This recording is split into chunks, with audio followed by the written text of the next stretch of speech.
Hello, hello, everybody. Thank you for joining. Still have 10 minutes. Should be a fun one.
Hello, George. Man, I should get some water. Hi.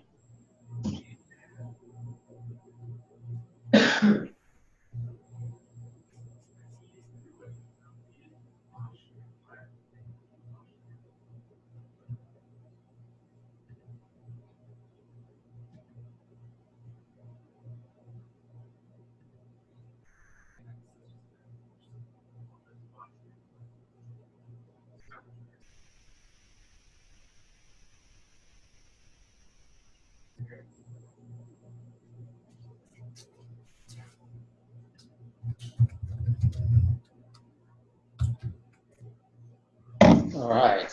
Hey, George. Oh. Hello. Hi. I'm hoping we get a good turnout today. Still, it's stacking up.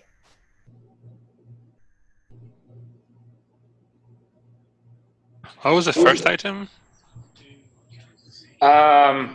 You mean the first presentation? Yeah. Stephen Levine from Pivotal is going to talk about CF Local. Nice. Yeah, it's pretty cool. So it should be fun. I know he's joining. Awesome.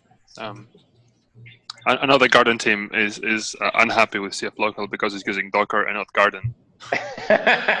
maybe you can convince him otherwise. Maybe. He's a cool guy. I talked to him yesterday. That was fun.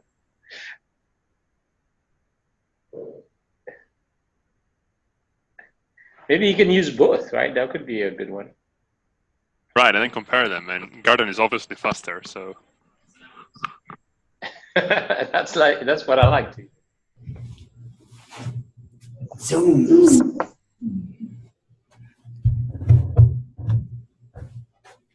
Faster. Hey, Wayne. How's it going, man? Good. Long time to chat. Yeah. Look at this. You're sitting in a chair and riding a bike at the same time. That's impressive. I know. Magical powers. Wow. I'm going to get my laptop. Are you getting more people to join you also? From Probably. Wayne? Yeah, usually. You get a good group. Nice. In the channel, you can usually do at here, cab call, in like heroic vector. Do you want me to do And then the? paste the link. Okay. Zoom.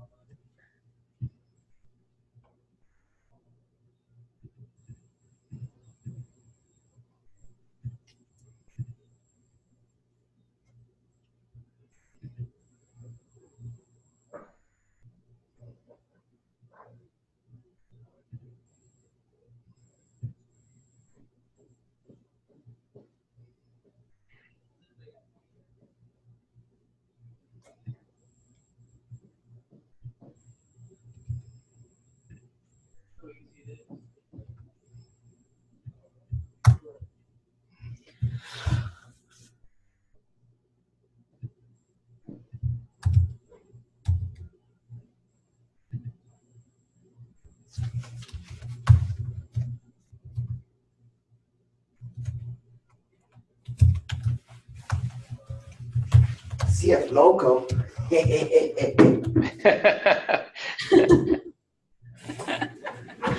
What is this crazy? Did you guys take a look at it? Not yet. Okay, nice.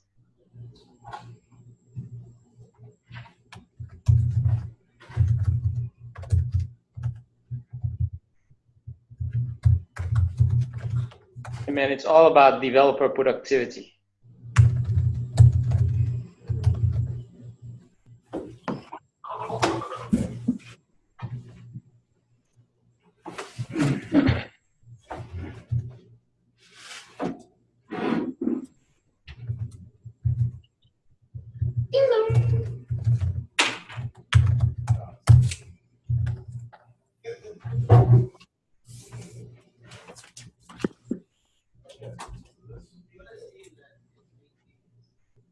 Woohoo! Yeah, more people joining. Roger, hey, Bill, Chris. And then we got 7 so far.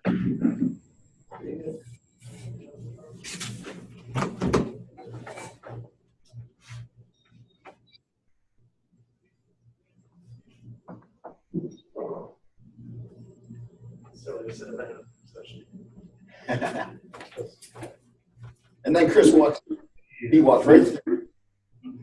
Sweet.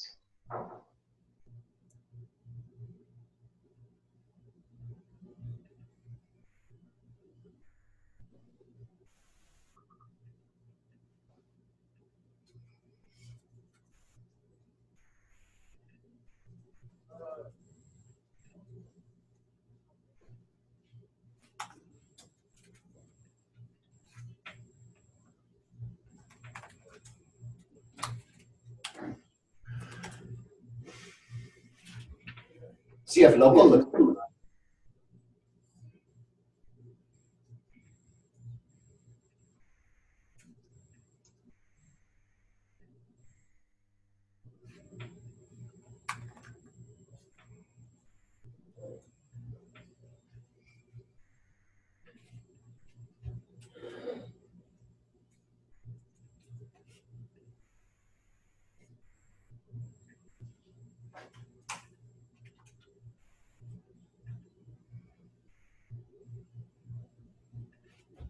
Ooh, shit.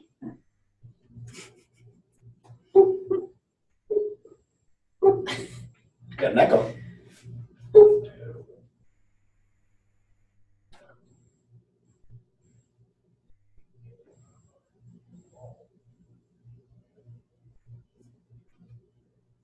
Plug it in CF Loco successfully.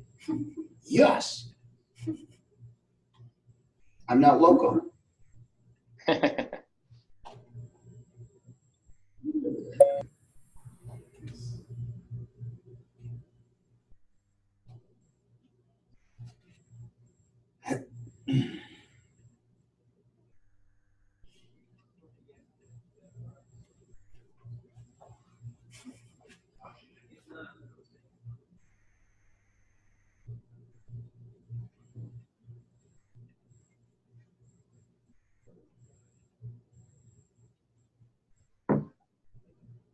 All right, more people joining. Great, great, great. We'll probably give people maybe a few minutes.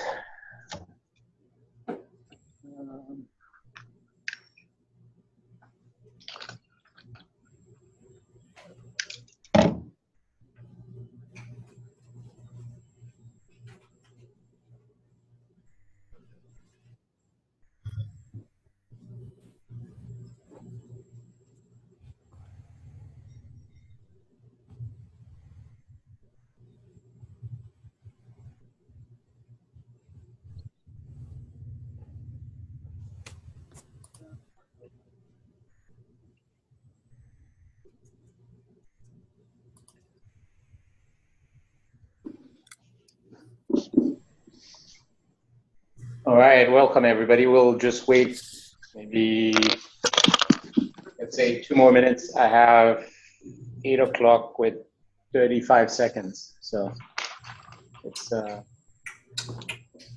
few people can join.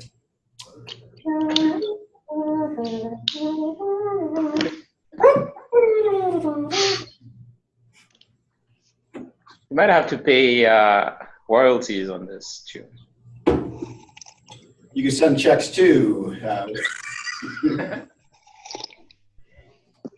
I think there's like a limit to how long you can use those things until they start charging. I have no limits.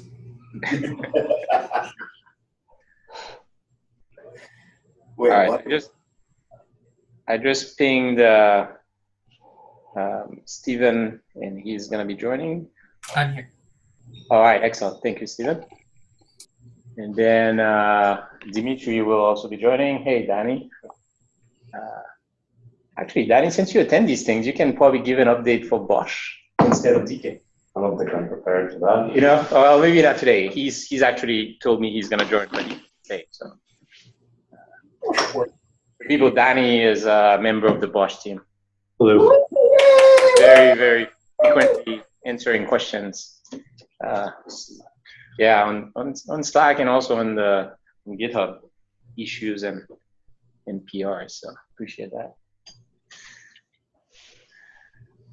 And then we have Eric, who's probably can give us an update at some point on runtime because Yui can't make it. I don't know if you have enough. Maybe I don't want to biased. put you on the spot. Oh, yeah. Of course you can be biased. That's okay. All right, 30 more seconds, and then we'll get started. I think we got everybody here, and we also have Chip, who's gonna start to give us an update on what's going on in Foundation. Yep. All right. Oops, what happened? I saw that there was some problem with the traffic lights. Yeah. Ghost in the machine. I don't know. I hope not. So if we disappear from SF, you know what happened is just electricity, maybe. Ooh, that's the smoking hole scenario. Yeah, it wouldn't be good, but let's hope not. Okay, so welcome everybody. This is August's CAB call. There's quite a bit of things to cover. We always start with CFF update, Foundation update. I know Chip should be on the call, right, Chip? I don't see you. Yes, sir. Excellent. Can you hear me Thank okay? Chip. Yes. You're Yep. just a number, but that's fine. Go ahead, Chip. No problem. Two things I want to point out. For those of you that are users of Cloud Foundry, we have a user survey running through almost to the end of the month. Take a look in the notes. I put a link in there. That'd be awesome if you could fill it out. We want to know who all's using the technology and then be able to share some interesting information back to everybody, in aggregate about all of the widespread use that we have. The other thing, of course, Summit in Basel, Switzerland coming up. If you're on CFDev or the CF Bosch mailing list, you should have seen a contributor code. If you contributed anything to the projects as usual, feel free to use that to register. The first wave of talk announcements has gone out. I put that link in there as well. There are more coming. So, really, really amazing talk submissions yet again. It's going to be a great program. We're also going to change up the main stage quite a bit. It's going to be a lot more technical, a lot more demos. Hopefully it should be really interesting for those of you that have attended in the past. It'll be an improvement. And I think that's about it. Any questions?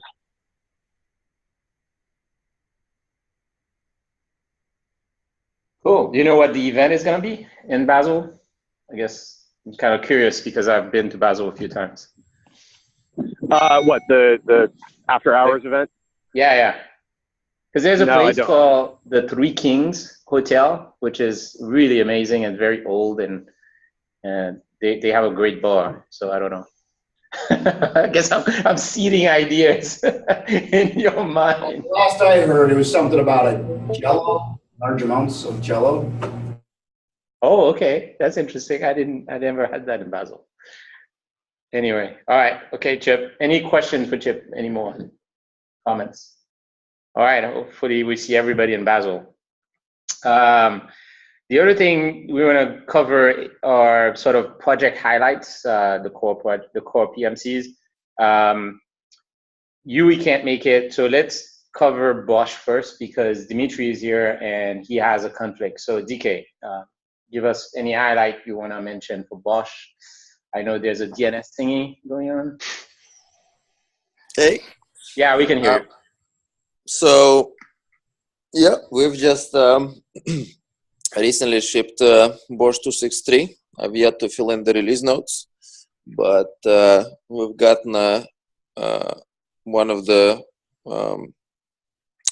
long-awaited DNS features that we needed to do. This was a DNS feature for being able to point to an entire link, right? So it covers all of the instances, and as opposed to what was previously possible was just to have a DNS entry for individual instances. So that's one of the last remaining steps for DNS to kind of be consumable fully by CF.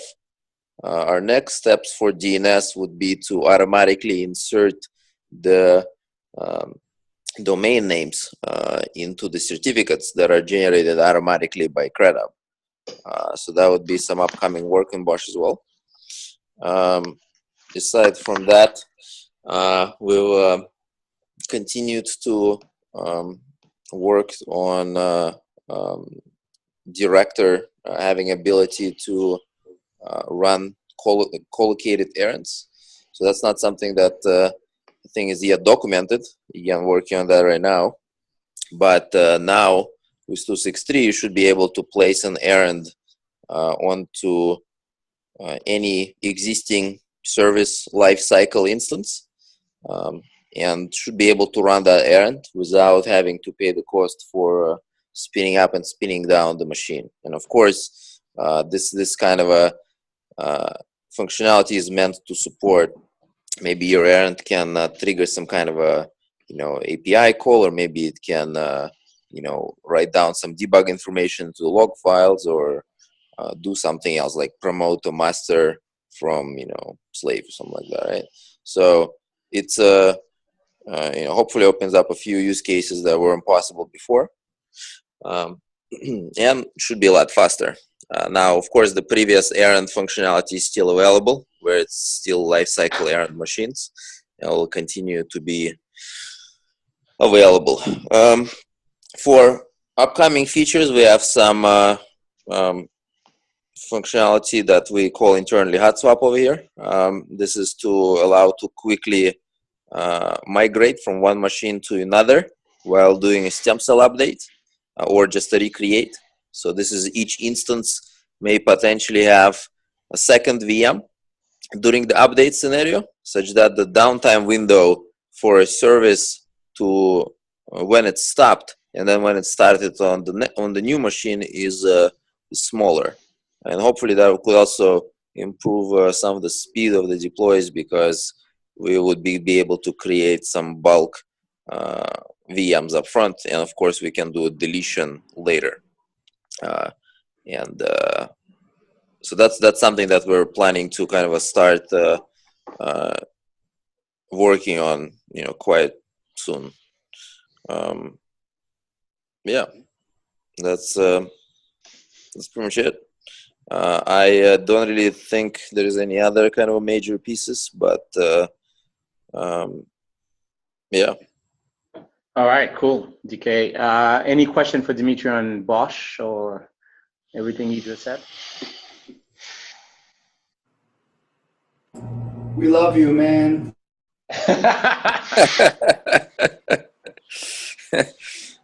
You see that?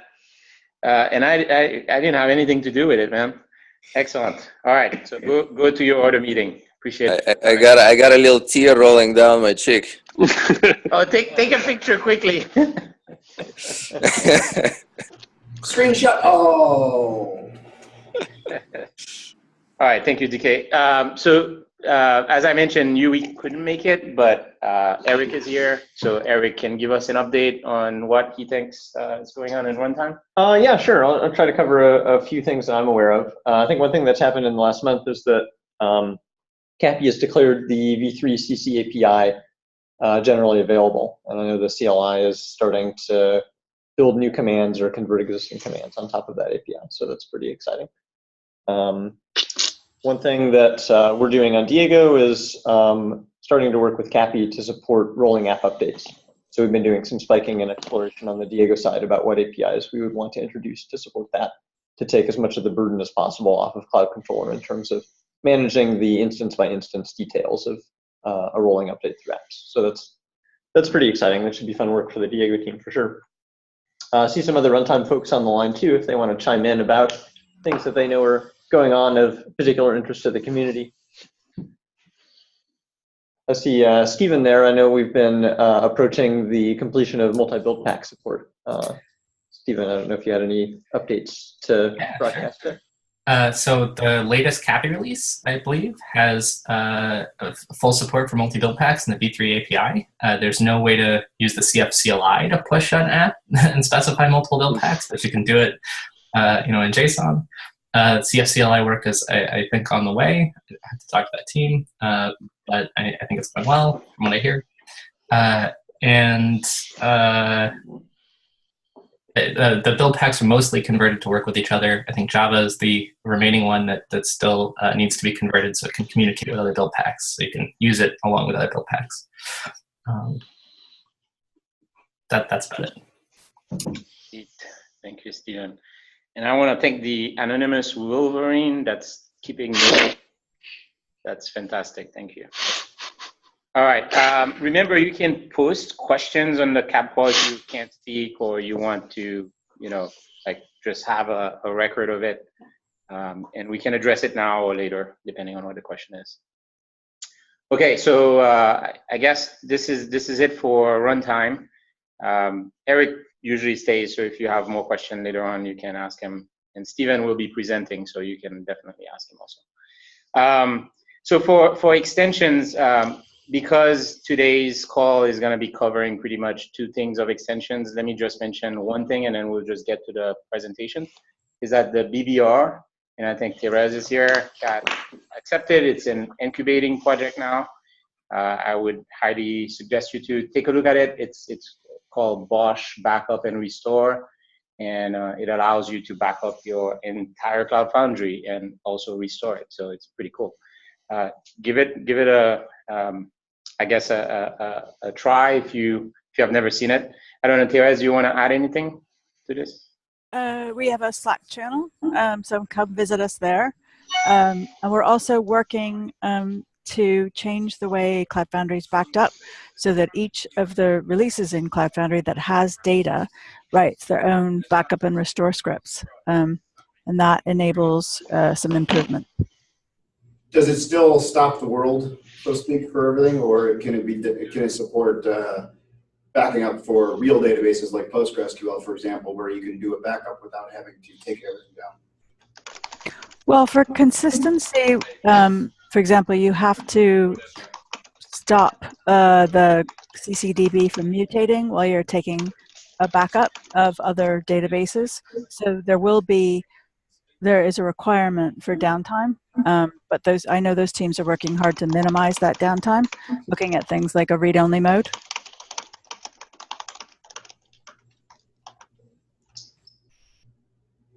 Interesting. Okay. Cool. All right. Any other questions for Therese on Bosch Backup Restore? No? Okay. I don't know if anybody else wants to mention about extensions. We'll eventually start having more of these sort of updates since there are a bunch of projects incubating, but we'll talk about this soon. So unless you have any other questions, let me just pass the mic to Stephen Levine. He's a pivot, I guess a new pivot relatively, in Michigan, and he's gonna talk to us about, no, he's been there forever, sorry, my bad. The first time I meet him. Anyway, he's gonna talk about CF Local. I got a chance to see this. This is pretty cool. Go ahead, Stephen. Hey, yeah, so just a pretty quick demo. CF Local is a CF CLI plugin that sort of acts as a Docker translation layer.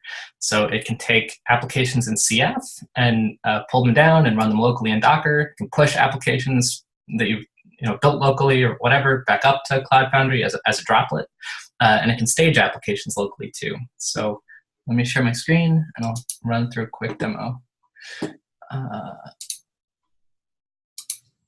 Is that big enough? Can you see this text? Yeah, looks okay. All right, so I have Spring Music pushed right here as Spring Music 8.16, and I had a ClearDB, this is on PWS, so I have a ClearDB MySQL instance bound to Spring Music. So it's just an empty directory.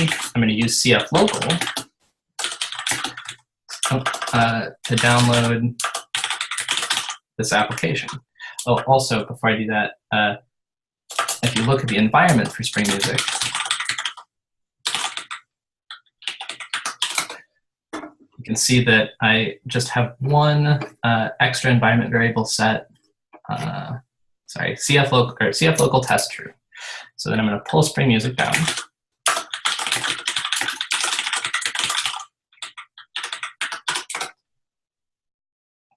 Should just take a few seconds. So it's making a copy on your machine right now. Yeah, it's pulling the droplet and the environment. So you can see I now have a local.yaml and a springmusic.droplet file. So if I check out that local YAML file, you can see it pulled down the environment of the app, got the app name, pulled down a droplet. If you have a custom start command set, it'll pull that down. If you have staging environment variable groups or running environment variable groups, it'll pull those down in separate places so you can really replicate the same environment locally. And then I can run my app. So this is a Spring app. What I'm going to do is specify the name of the remote application you saw in CF apps, which is also Spring Music 8.6, with the -f flag. And what that will do is this will actually make CF Local use an SSH tunnel to connect up to the application and then do port forwarding to forward through the SSH tunnel to forward all of the services connected to the remote application to the local application. So all the remote services will become available for this local application, even though even in an environment where I couldn't connect them from my host. So we're going to do that.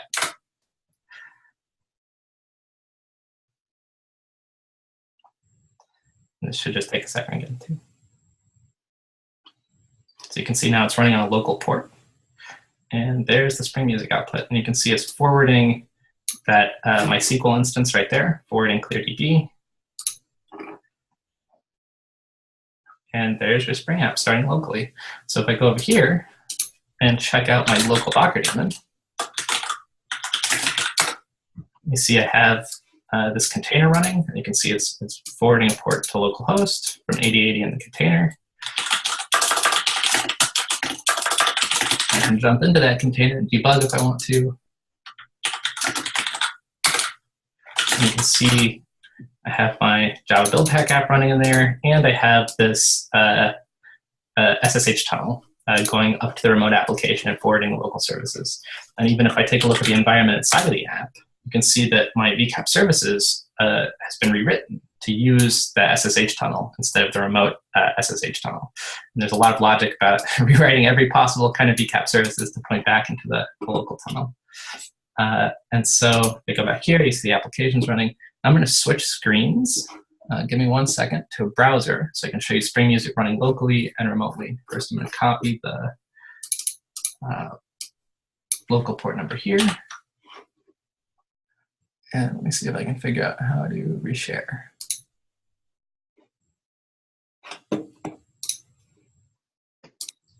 Give me 1 second.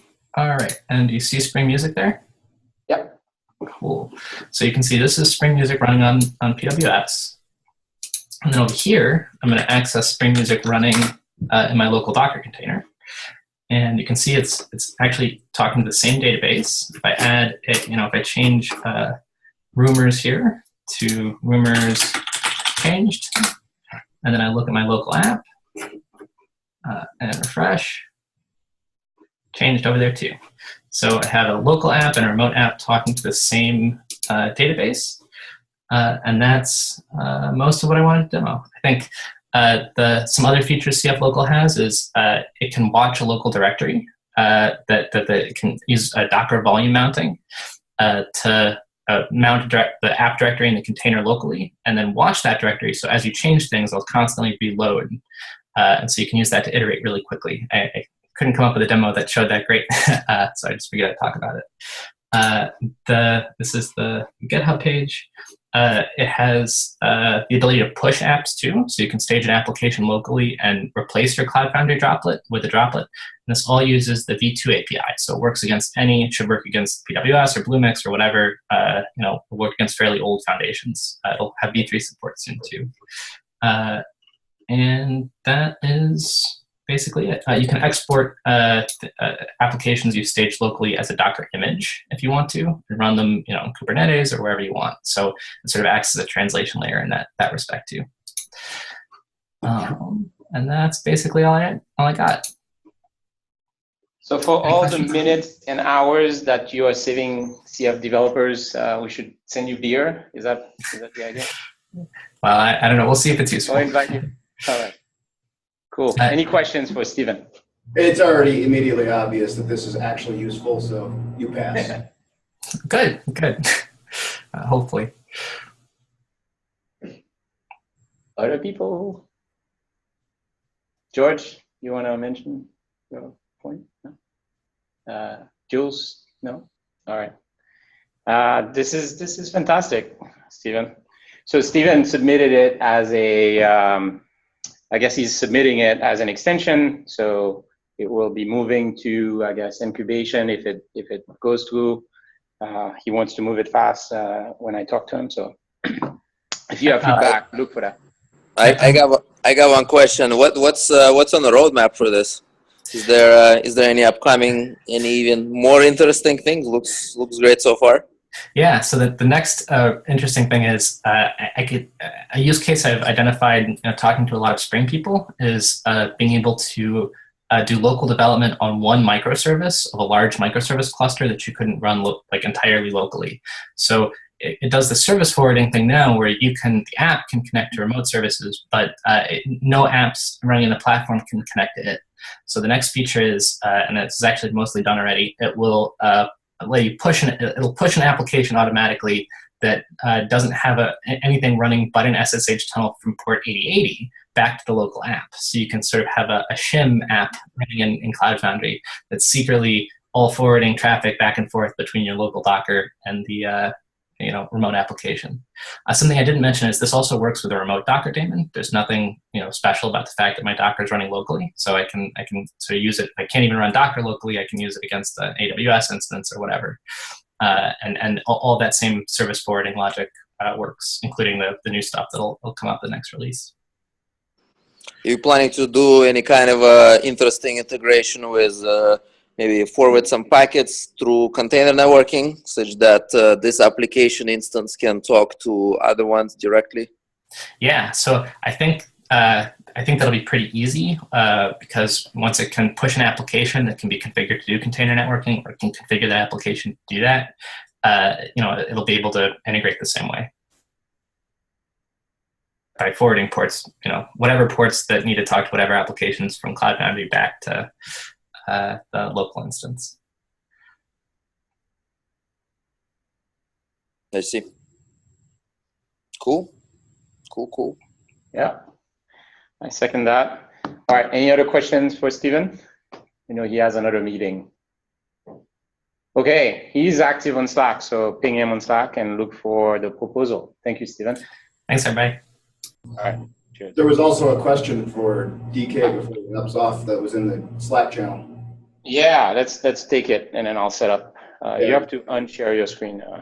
The question is, today there is a deployment level lock when you run a BOSH errand. Will the new errand feature in BOSH allow it possible to run multiple errands in parallel? So we've kind of discussed it. We haven't relaxed the locking just yet. We're planning to. Though one interesting feature that we did get more or less for free with this release is that this will run multiple errands in parallel as long as so the concept of an errand really kind of shifted from a concept of an instance group to a concept of a job, right? Because it was always more or less an errand was a job. It was just we were referencing it by an instance group name. Now, what that means is if you have 5 instances of, let's say, Zookeeper, right, in the same instance group, or maybe in 2 different instance groups, and each one of them have maybe an errand called, I don't know, restart or smoke test or something like that, right? So it's the same errand, but it's just collocated on all of those 5 instances, right? If you run errand smoke instances or smoke test, it will actually run the errand copy on all of the instances in parallel and will give you, let's say, 5 different results. And you can also select which instances to run it on if you want to be a bit more selective, right? So even though we currently don't have purely run random errands in parallel on a deployment, we do support currently a feature that has ability to run multiple copies of the same errand.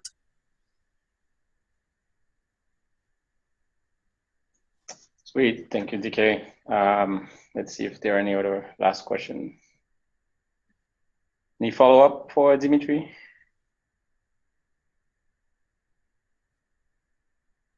No, he said good information. All right, thank you, Dimitri. Okay, so next presentation is by me. I noticed that my colleague Simon Moser just joined and he's in bed, so we're happy to join you, Simon. Will you join us?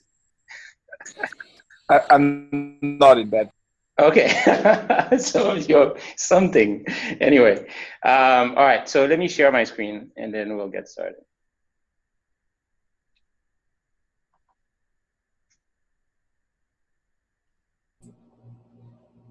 Okay, I know that you can see my screen because I can see it too. All right, so I have a short presentation and a demo. So let's get to the short presentation. Okay, so the questions that a lot of people have been asking me since I took on CF extensions is, you know, where can I find those extensions? And, you know, essentially, what are the GitHub URL for them and which one are officials and which are not? Like, for instance, you just saw that Steven is adding this CF local, but it's not necessarily official yet, but it's interesting to know that it maybe, for instance, is part of the list of things that we're considering. And, you know, I mentioned BBR before, and there's a list, and I can tell you, in addition to the ones that you see on, you know, CF Dev, there's tons of people trying to add more extensions. And I think this is great, right? Because this is essentially what we are trying to do with extensions, which is to make sure that the community feels that they can always extend the platform and hopefully make it more vibrant and so on. And eventually some of those extensions could even become core. So how do you answer that question? Well, right now, the answer to this question is to go to a Google Docs and essentially find the extensions here and then hoping that it's updated and all the links are correct and so on, right? And obviously this is not necessarily a very workable solution, especially if we wanted to, like if I wanted to see, okay, what are the ones that are incubating versus the ones that are proposed and so on, right? So there's tons of different views of this data. And then what if we needed to add more data to it? Then I have to kind of ping everybody. So it's kind of a pain. And if we get to 100 extensions, then it's gonna become a real nightmare. So to fix this, I created a GitHub bot. So instead of like going through the details, let me give you an example of how it works. There's a repo for it. It generates this page, and more than just this page, it's going to generate more pages. But basically, you can see it's kind of like a list of the extensions. Obviously, not all the extensions are currently being found because there's a little bit of steps that you need to do to add yourself, and I'll talk about that. But basically, you can see, like, for instance, the ones that I managed, I added them because, you know, obviously to test, and you can get the latest release from it and so on. And this project itself, CF extension, is a extension. Obviously, it's proposed, so I'm looking for your feedback. And this list is going to become big, so we'll have different views of it, and we'll cut and slice it differently. So how is this thing generated? Well, there is like a JSON database that is kept up to date, and I'll show you how that works. But how do you add yourself to this list? Well, it's very simple. Let's assume, for instance, that you have a new extension that you're working on. Sorry, I need to look here, not on.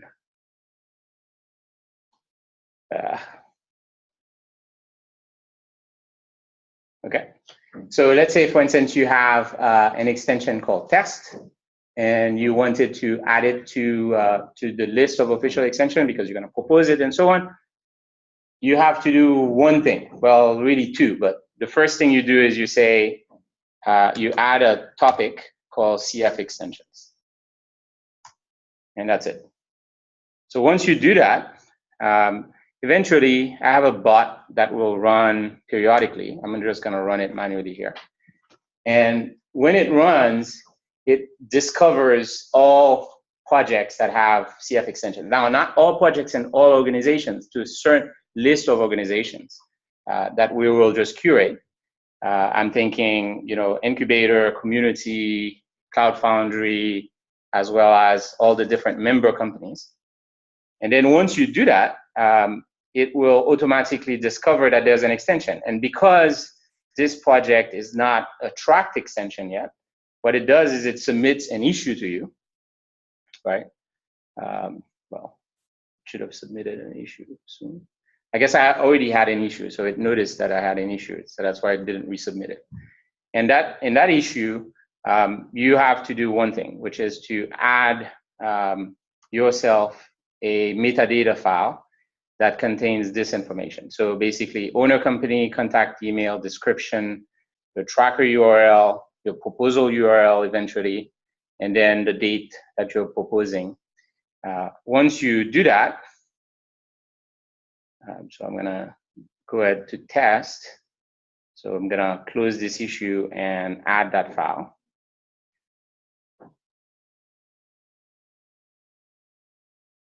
Right, so .cf extensions. Now, first you would change the details here. So I'll just change one, say IBM, and then we save it. Then when the bot runs again, it runs, you know, a couple times a day. That's my plan. Now it's going to move that project to untracked. And the reason we do this is so that I can control the projects that are being tracked and the projects that are not being tracked, right? So for instance, if you go here, it should have submitted that there is a new track project. Eventually, it should refresh it. Here we go. So you can see now that the project is untracked. And then let's say, for instance, the project gets proposed. So basically, it's not just you know, a project that wants to be an extension, but it wants to become an official extension. So it's going through the process. Then and of course, you could submit a pull request for any of those changes, will modify this status page. So this is a way I can control trolling. So if people start putting CF extensions everywhere, they'll just go to untracked, which is fine. And I will add an entry here that says basically that the test project in the Cloud Foundry incubator is, let's say, unknown for this point, and then save it. And then once the bot runs again, it runs again, as I said, a couple times a day. It will move the project now to tracked. And then as things change and the information changes and so on, it will be correct. The other thing to mention is that every time the bot runs, it generates new docs. And then of course I generate new GitHub pages, so it just ran. So we should see.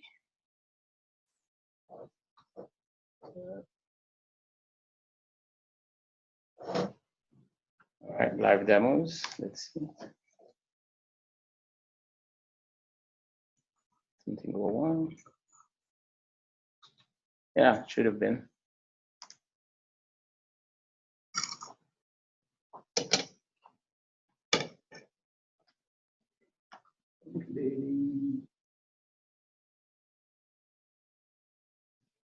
Okay, maybe I made a mistake on the project status.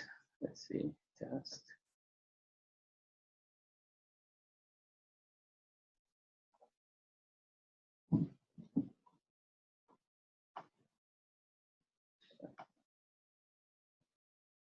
Okay, it's all here.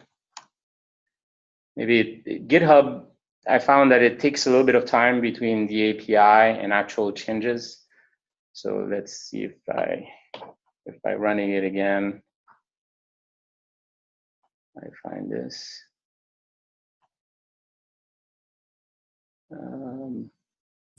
Okay, so error could not find status for test.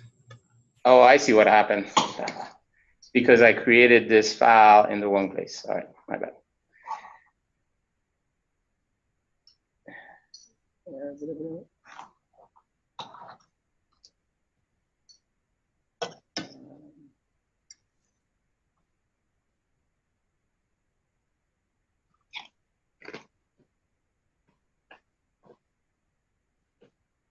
That's right. Okay, well, I'll figure out what this is, but basically it should update the project list to now include test eventually here. And then as new projects get added, that's basically the idea. So to keep track of all projects. And then if somebody wants to remove themselves from extensions, all they have to do is get rid of their test project as well, right? So basically it's not just keeping track one way to add more projects, it also keeps track the other way, which is to remove projects. So what I'm hoping for is to eventually get to a point where all projects are added to this process, right? So what you will have to do, and I'll fix that one tiny bug here, to add yourself to extensions is to start tagging yourself as CF extensions. So it's not really a tag, it's CF topic. It's a topic in GitHub. So if you add your you add CF-extensions to your GitHub project, then it will show up. The one thing I haven't done, so there's a few more to-dos to make it happen. So this week, I want to start rolling it out. I'll figure out that one issue here. But I want to add all different projects to this, the current projects. So basically, I will ask you if you're a community, if you're an extensions PM, to start adding the topic CF extensions to your project. And then you'll get an issue automatically created that will tell you what to do. And then once you do those steps, then you'll be tracked. You'll start getting tracked.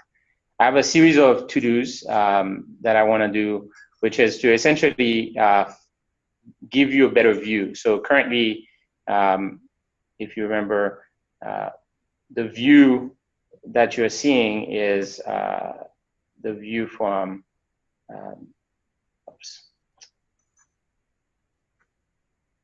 it's this view, right?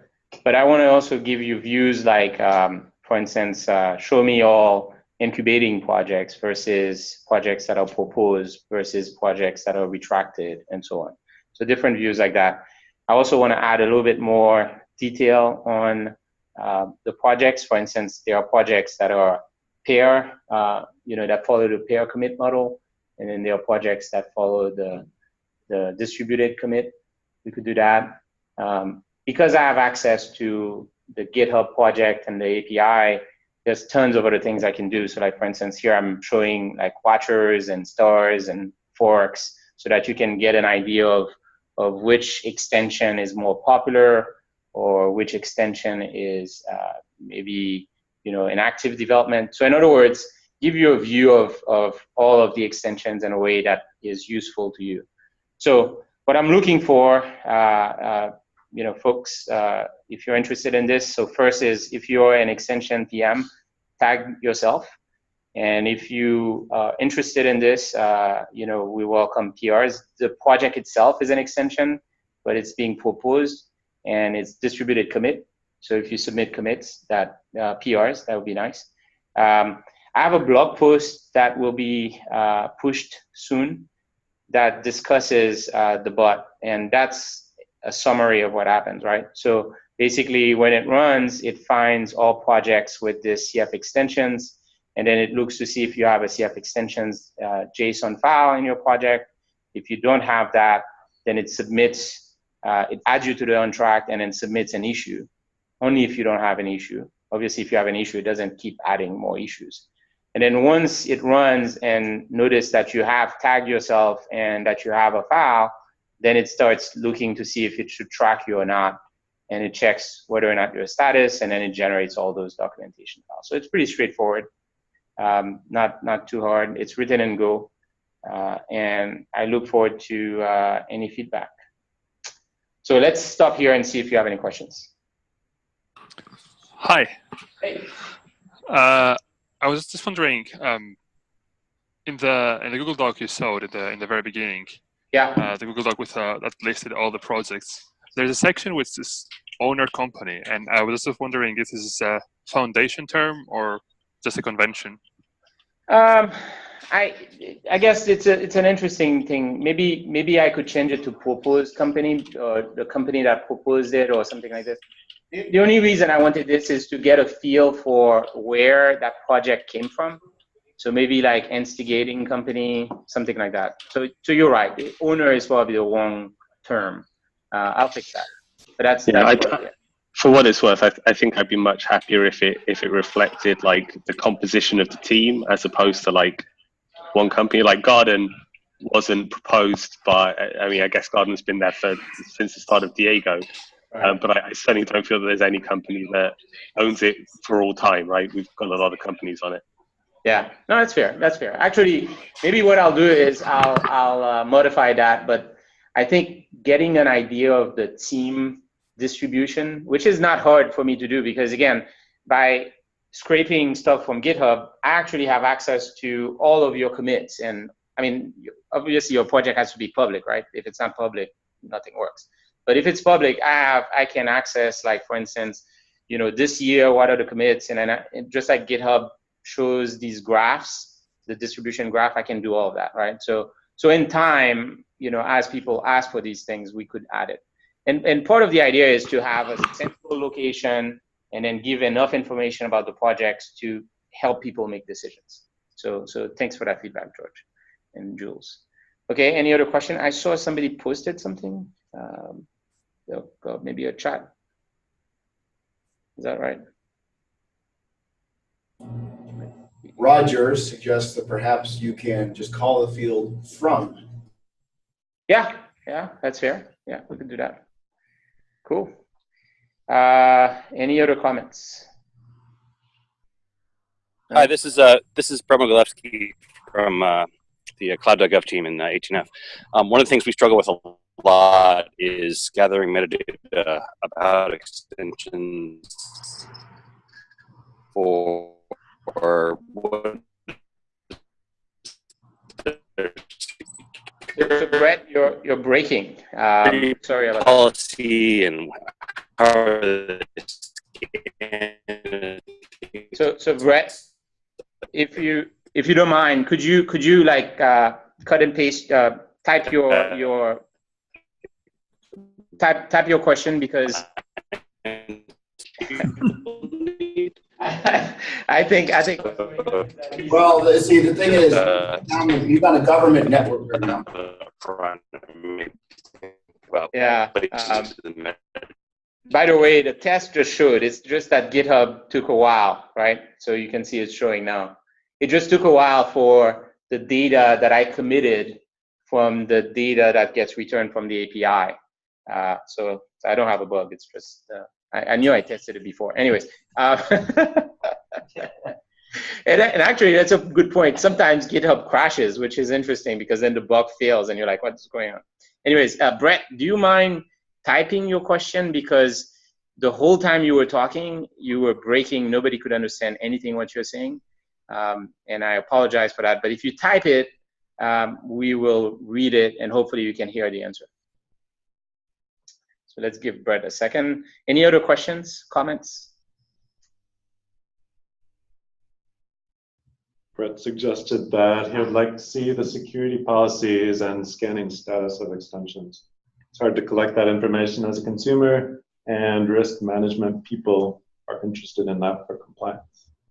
Yeah, that's a fair point. Let's, if you don't mind, Brett, like start a discussion on CFDev or directly with me, because I want to understand what you mean by, for instance, scanning policy and things like this. Are you thinking, because there's a series of bots on GitHub that do these things automatically, but are you thinking that the person that's instigating the project does it itself, you know, and things like that? Let's have a discussion about that. But that's exactly the reason I created this, is to help try to get this kind of information and standardize it in such a way that we can collect it in one place and give access to people. All right, any more questions? Okay, so if you're a extensions PM, just basically add a topic, CF extensions, and then let's get started. Obviously, it's new, so we'll learn from this. If you have suggestion on how to make the process easier, I'm happy to discuss it. But again, I know Jules is laughing because he saw it yesterday and he had some feedback. I think, you know, a couple back and forth is easy, and I love the fact that the projects themselves manage extensions, metadata. But if you have different opinion on this, let's get the discussion started. But let's actually start, and then of course we can always change it. We don't have too many extensions right now, right? Like we have maybe 12. So whatever we do shouldn't be hard to keep that database even like curated manually. The problem is going to become, of course, when we start having 100 of extensions. So we want to make sure that the first set of extensions kind of like debug this and get it to the simplest way possible. Look for a blog post on cloudfoundry.org today. It should be posted at noon. And I go into a little bit more details, but you know, obviously I welcome your feedback independently from the blog post, because everything that you probably want to know about is already presented. Okay, there is one question here on Slack from Mogul. I'm not sure what company, but he or she said, my dream is that when you lost yourself as an extension, CFF ensures scanning happens and submits issues, PRs to you for security problems. Yes, I see your point. And as a matter of fact, this whole idea of like sort of forcing people to do things. So when I submit the issue and I ask you to add the CF extensions, I could change that to submitting a PR. The only reason I didn't do this is because submitting PRs versus issue is like order of magnitude more complicated, because I have to fork the repo, and then obviously I start having a bunch of repos that I forked. So where do I delete them, or when do I delete them, and so on. But definitely that's a possibility. So thank you for that. Okay, unless there are any questions, this is it. I guess there's one more chat. No, I think that's it. Okay, everybody. If you have more questions, follow up on email. We'll chat in September. Take care. Cheers. Goodbye, everybody. Hey, bye. Wayne. Bye.